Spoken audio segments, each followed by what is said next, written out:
Hello, welcome to my video on data structures. This is part 4 for queue and stack. In this video, we will implement queue. As we have discussed in the previous video, we will implement queue as a circular array.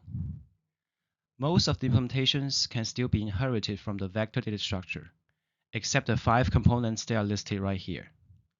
They are the private data members, the reserve, enqueue, dequeue, and the front functions.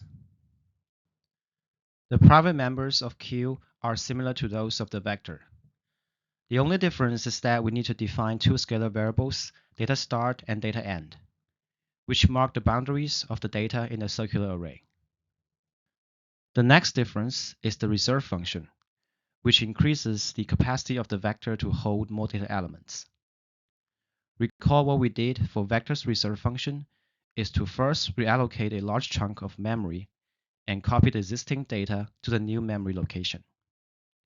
When copying the data, we simply copy the first data in the old memory block to the first slot in the new memory block, the second data in the old memory block to the second slot in the new memory block, and so on.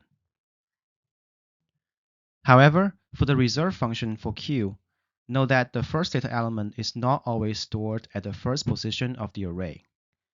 Instead, it is stored at the location indicated by the variable data start.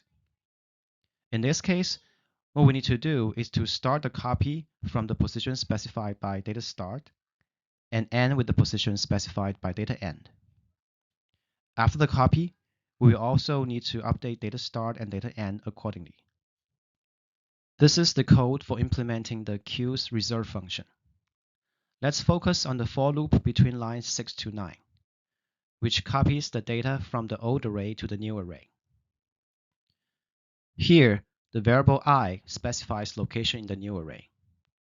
We can see that the first iteration of the for loop tries to copy the data at the data start position in the old array to the 0th position in the new array, which is what we expect to do. As we increase the value of I, the value I plus data start may exceed the capacity of the old array, and in this case, we should perform the modulo operation to make the index back within range. Finally, in lines 12 and 13, we update the data start and data end variables accordingly. For the enqueue operation, we will write the data after the position specified by data end. In this case, we first increase data end by 1 and write the data.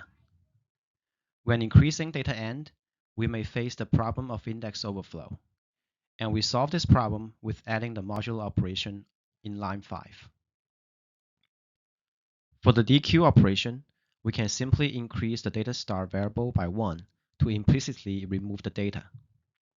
Similarly, we include the modulo operation in line 4 to account for index overflow when increasing data start. Finally, for the front function, we can simply return the data that locates at data start. You may make the function more robust with a bound checking mechanism that ensures the queue is not empty when the function is called. Since we have just tested our stack implementation, we will skip the test for the queue implementation. You can try testing the code with the same idea if interested.